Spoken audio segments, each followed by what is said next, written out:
Right, I'm going to start this episode with a sentence that might ruffle a few feathers. You know me on a Monday morning, and here it is. The quiet summer you're about to have is not bad luck. It is not the market. It's not your clients all disappearing on holiday.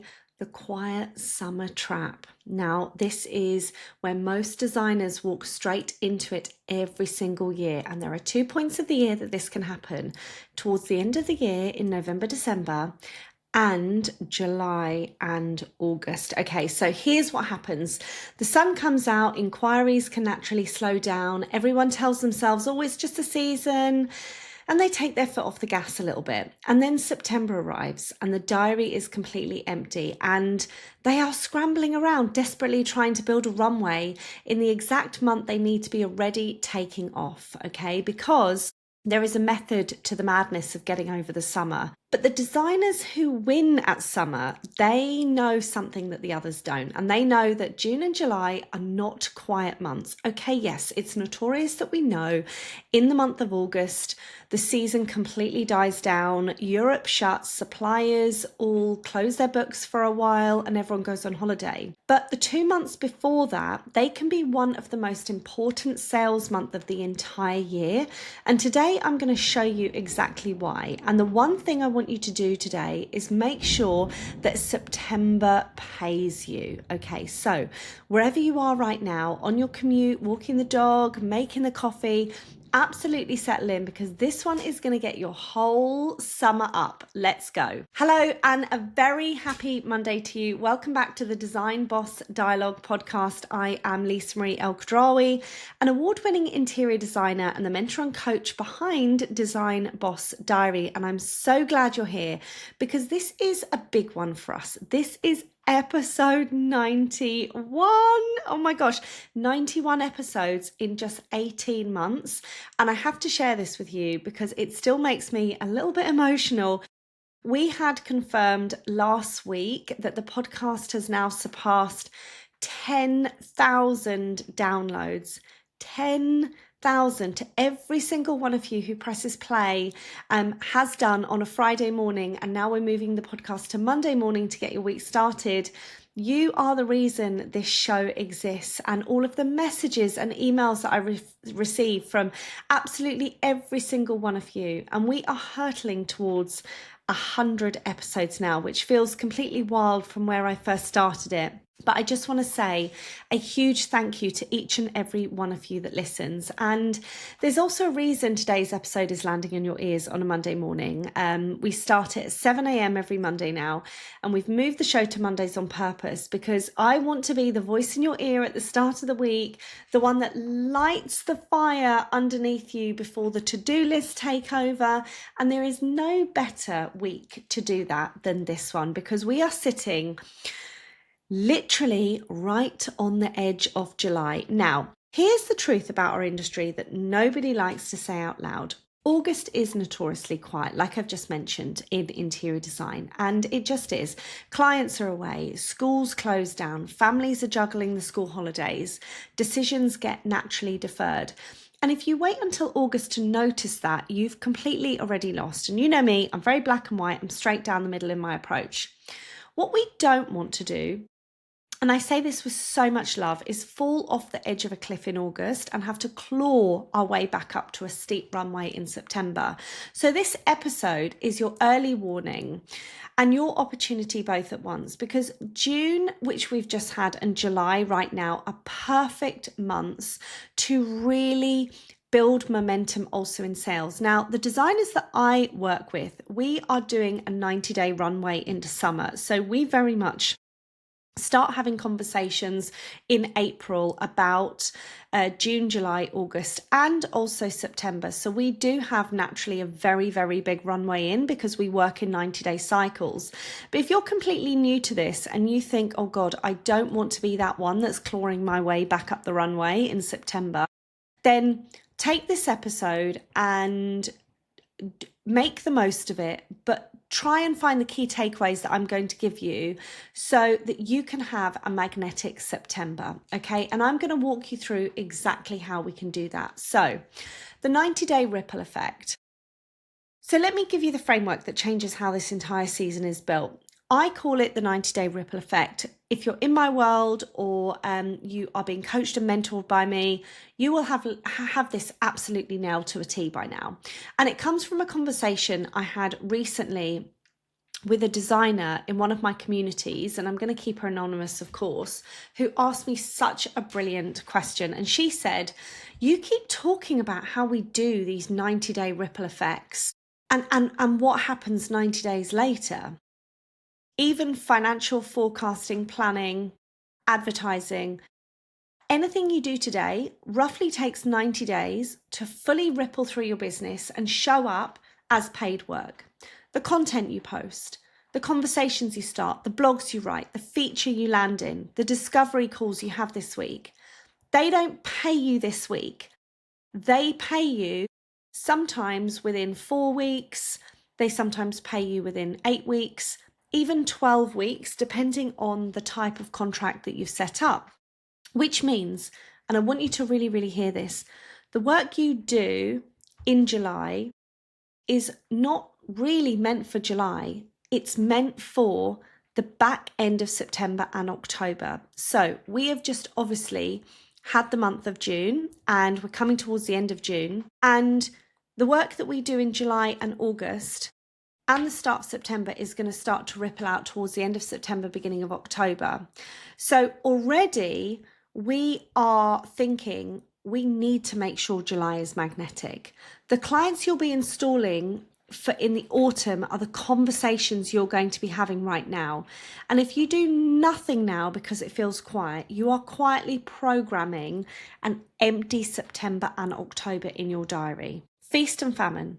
That exhausting roller coaster so many designers live on is not bad luck, okay? It is the symptom of only ever working reactively, of only doing the marketing when the diary's empty, and then stopping the second you get busy. And that is the trap. When the work comes in, you go heads down. You stop marketing, you stop having the conversations. And 90 days later, the well runs dry, so you panic and crank the marketing back up. And 90 days after that, you're slammed again. And around and around and around you go. And this is the feast or famine cycle. The roller coaster never ends because you keep getting back onto it. And this is why it's so important to have CEO days, okay? 1 day a week on the business. So here's the shift. As a business owner, especially earlier in your journey, you have to hold two things at the same time. Yes, you serve the reactive now, the inquiries on your desk, the clients in front of you. But at the very same time, you are building the pipeline for 90 days ahead. You are not choosing between them. You're doing both always.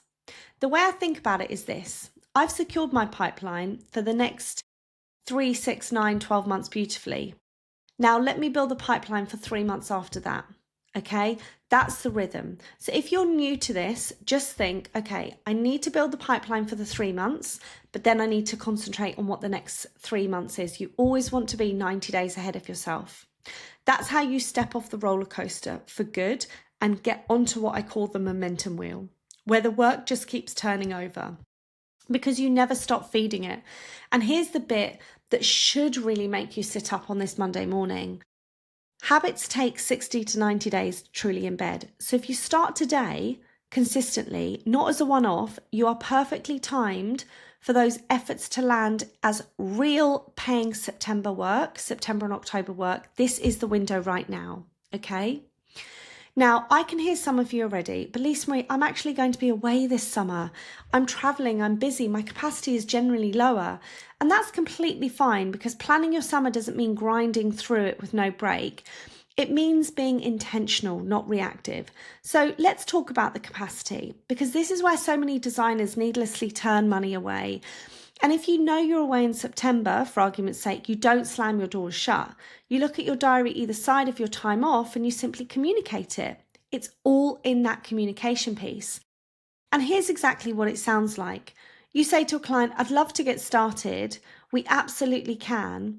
We can do your consultation and your concept this side of summer, But I want to be transparent with you. Once we sign off your concept, your design direction won't start until the second week of September because I'm actually on annual leave. Does that timeline work for you?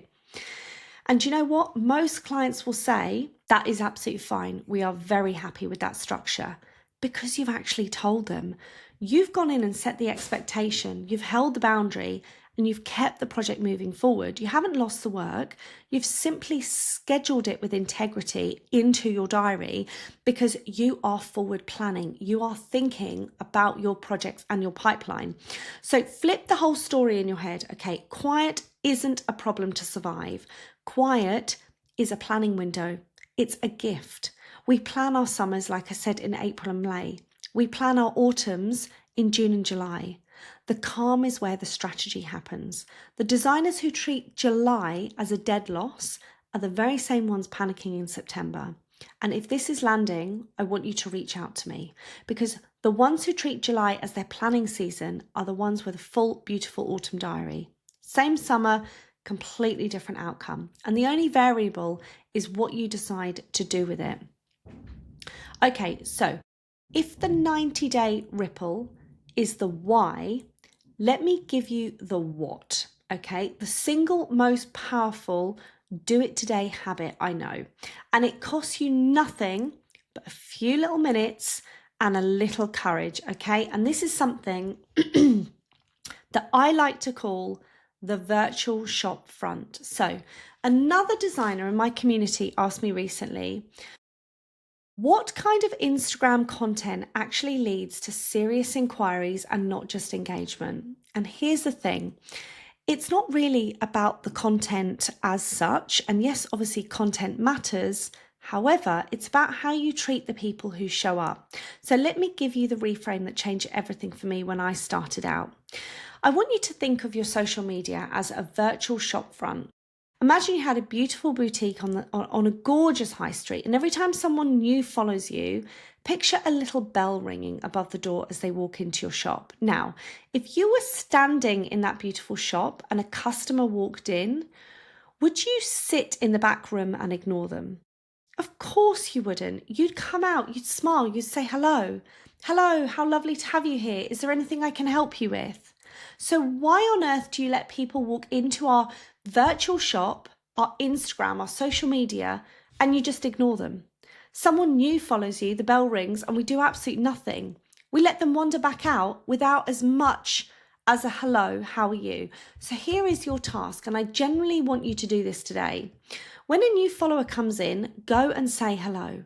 Something warm and human. It's so lovely to have you here. I'd love to know how you found me and what drew you to my brand and my business. Is there anything I can help you with? That is it. No hard sell. You are just simply opening the nurture conversation the way you would do in a real shop. And then you pay attention. Who are these people? If someone replies with, oh, I just love your work and I'd love to work with you one day, that is a warm lead who's just walked into your shop. You nurture that warm lead. You build the rapport. But if you look at your followers and it's 90% friends and family, then I'm going to be really honest with you, my love. You can sell all day long and you'll still be talking to a brick wall. You need to ensure that your content and how you're showing up aligns with your ideal audience. And obviously there is so much more we can do with social media. I would be here all day talking about it, but you need to be far more active in getting the right people through the door in the right place. And before anyone tells themselves they don't have enough followers for this, to even matter, let me give you a number. When we started Design Boss Diary, we started our page from absolute zero. We did over £100,000 in under 12 months with fewer than 500 followers. Under 500. Let that just land for a moment. And this was the exact tactic. Every single person who followed me, we understood who they were and why they were there. We made a little note. We built a list. We knew our hot leads, our warm leads, and who'd just come in, who drifted out. Because we treated every follower like a real human being walking into our shopping centre, into our virtual shop, our little boutique. It was never a numbers game. It was knowing your people game. And that is available to every single one of you today, whatever your follower count is. So I want you to go in and really look at your account and understand what could you make different. And while you're in there, make your shopfront actually sellable. A surface level bio, it doesn't cut it anymore. State clearly who you serve and who your niche is for. Put your location in your name so the algorithm can find you. And we absolutely do love doing the 3-pin posts here.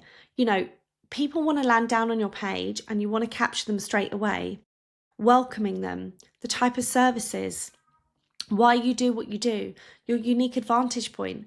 That all should be at the top in a beautiful pinned post, or at least 3 pinned posts. That's why they're there. It's using the platform, a free platform, to your advantage, okay? Now, the shop front is one spoke of a bigger wheel. And I don't want you to do it once and wonder why nothing has happened. The magic is in the rhythm of this. So let me give you the momentum wheel and things that, done every single week, keep your pipeline turning over so you never hit that cliff edge again. Now, each week you ask yourself, who am I reaching out to this week? Am I looking at how the market's performing? Am I connecting with the contractors and trades and suppliers that I should really be connecting with? Who could refer me? Am I tapping into all of those local groups, content, sponsorship? Where could my business be sat? Am I showing up consistently with my content, having real conversations, reaching out to new people to nurture? And here is the word: weekly, not once, not in a panic. The whole point is consistency, but you have to remember the ripple. You do these things steadily for 4-6 weeks, and then you review the data. You can't just do something and after 7 or 10 days say, this isn't really working for me. You're not giving your business a chance. You need to understand what has come into the business, what's moved, where did warm conversations go, where did leads go, and you can adjust and keep turning the wheel. But this is how you build genuine lead generation, not a frantic marketing blast when you're frightened, followed by total silence when you're busy. It's a calm, consistent weekly rhythm so that September and October and November are already quietly filling up whilst everyone else could be panicking. And like I say, it is the 90-day ripple effect. You really want to think about how are you doing things and what would you do differently? Okay, so let me bring this all the way back home. The quiet summer is only a trap if you let it catch you.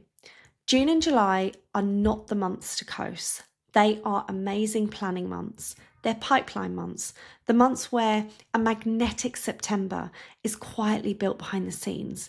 While everyone else takes the foot off the gas, you're really going to keep that wheel turning. And I don't want you to walk away from this overwhelmed with 100 things to do.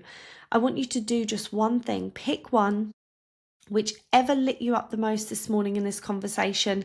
Maybe it's going into your followers and saying hello to 5 new people who've walked into your shop. Maybe it's having one summer consultation conversation framed with a clear September lead time. Maybe it's finally sharpening that bio. Just one thing today.